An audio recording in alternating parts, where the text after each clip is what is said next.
Our next interview has two components. First, it's a look at a new book called In Ghost Crossings, True Encounters with Spirits on Their Journey Home. So the second part involved one of the authors doing something called soul painting.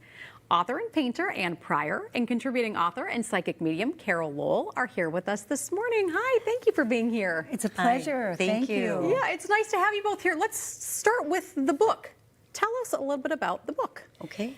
Well, after many soul crossings, I wanted to let people know that ghosts are not to be feared and they need our help to cross over.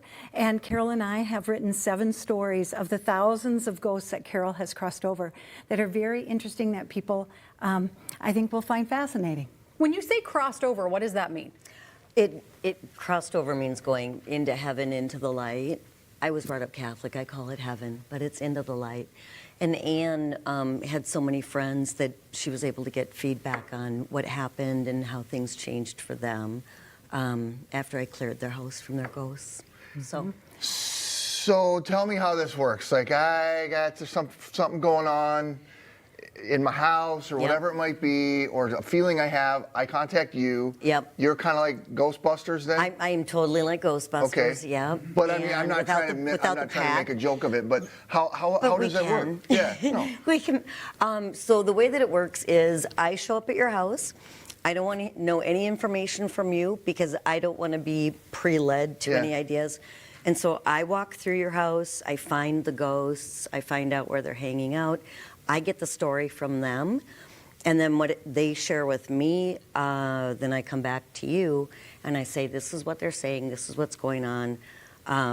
Sometimes it's a relative, often it's not. Maybe it's a piece of furniture, like an antique furniture or a neighbor. You never know. You never know who it is. Can we give you a real life story? Yes, please do. Okay, it starts with the red roses that are on the table. Okay. I was going to my friend's home. She was selling her home, and each time I'd go to the home for an open house, I would bring red roses. I would feel this energy from the dining room that said, stay away. And I put the red roses then on the living room coffee table. I called Carol, and Anne called me, and when I showed up at the house, right away when I walked into the dining room, I could see this woman sitting at the table. And she was looking at me like, this is my table, this is my room, get out. And so then I just needed to go through the whole house to find out if there was anything else going on.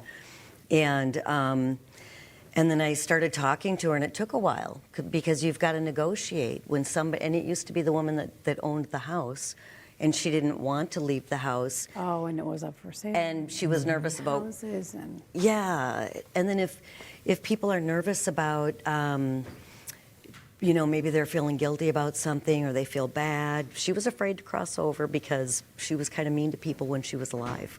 And so she didn't know how things were going to go down when she got over there. Yeah. Yeah. So then you got her to go? Finally, after talking to her for a while, I got her to go. And then just before she left, she looks back at me and she said, you can tell Anne she can put the roses on the table now. on the dining room On the table. dining room table now. And I said, she's saying something about that you can put the roses on the dining room table now.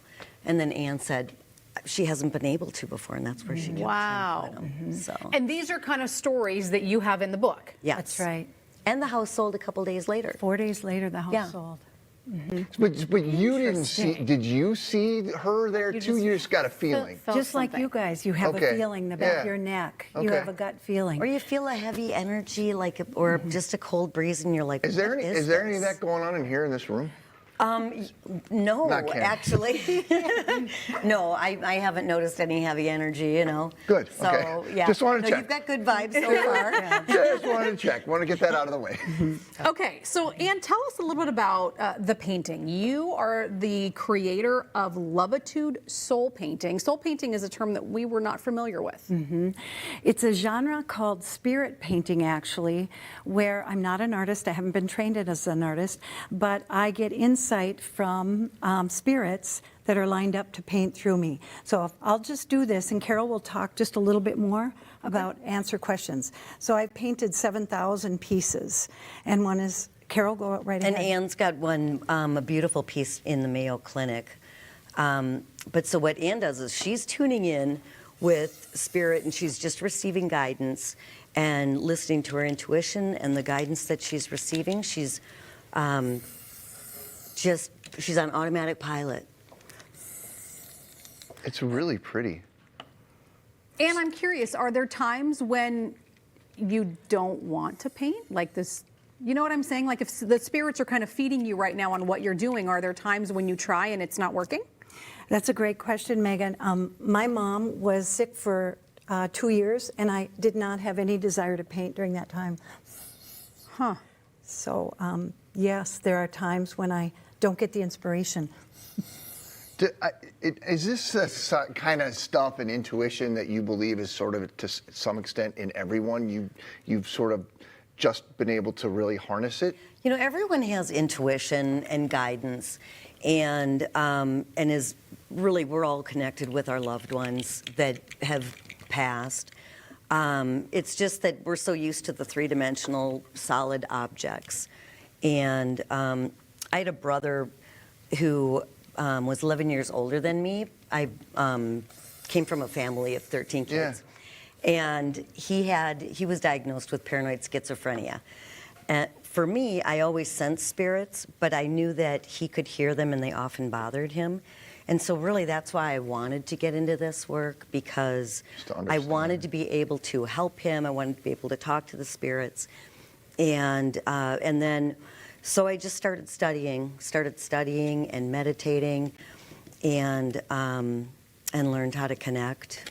And so my goal really is to demystify how people think that ghosts are evil. Sure. Because it's extremely rare. I've helped thousands and thousands of ghosts cross over. I've been doing it for 30 years. A horror film wouldn't be Yeah. it wouldn't be scary or sell tickets if it was about a friendly ghost. You've got Casper. Well, Casper, yeah, certainly. there is Casper, but You yeah, made my if point. only they looked like Casper, you know? Right. So, yeah. But a ghost is a family member. It's a friend. It's someone with dementia. And so really, I want to help the ones that are lost or stuck or confused. How do people find your book? They can go on to Amazon. Okay. And get the book there. Okay. They can also go to Anne's website, loveitude.com. That's correct. And then my website is carolmargaret.com. And they can also email both of us or each of us Okay. through our websites. Okay, I have some questions for you, Anne. What kind of paint is this? And this is different. This is shiny, whatever you're painting on. It's not. So Megan, 10 years ago, my friend and colleague died, and she came back through a medium, and she said to drip ink on plastic and blow it through a straw. This is actually plastic. This is alcohol ink, and you can buy any kind, and I buy what's on sale, and I blow it through a straw because she told me to blow it. And so I've blown through 7,000 pieces. So you see, I don't use a brush, I just use a straw. It's very quick. It's absolutely gorgeous. It is. Do others do this type of painting? Or do you know others that do this? Spirit painting comes in many genres. Alcohol ink painting, you could go to YouTube and see it. Yeah. It's not done like I do it. Some do it with a hairdryer, etc. So I'm like a channel using the straw. Do people commission you to Yes, do they work? do. So they come out to my studio in Hutchinson, Minnesota, Yeah. and I will do this for groups as well. So the art, the colors that I'm picking up are colors from the audience, which are very beautiful, vibrant colors from the energy that you have as the viewers. Well, it's remarkable, so pretty, and it's great to hear a little bit about your process and the backstory and stuff. Thank you. I feel like if you were going to set out to paint this would take you days upon days to do, and you literally did it in 3 minutes. That's right. Feel I don't free know, to I'm give kind it a of try. blown away. It sounds like you need a hobby. No, I don't. It's beautiful, and I'm really It blown is really, away. it's really pretty. Really so. interesting, ladies. Thank you. Yeah. Thank you. Nice to meet you. Thank Thanks you. for stopping by. We'll post a link so you can learn all about this on MinnesotaLive.com.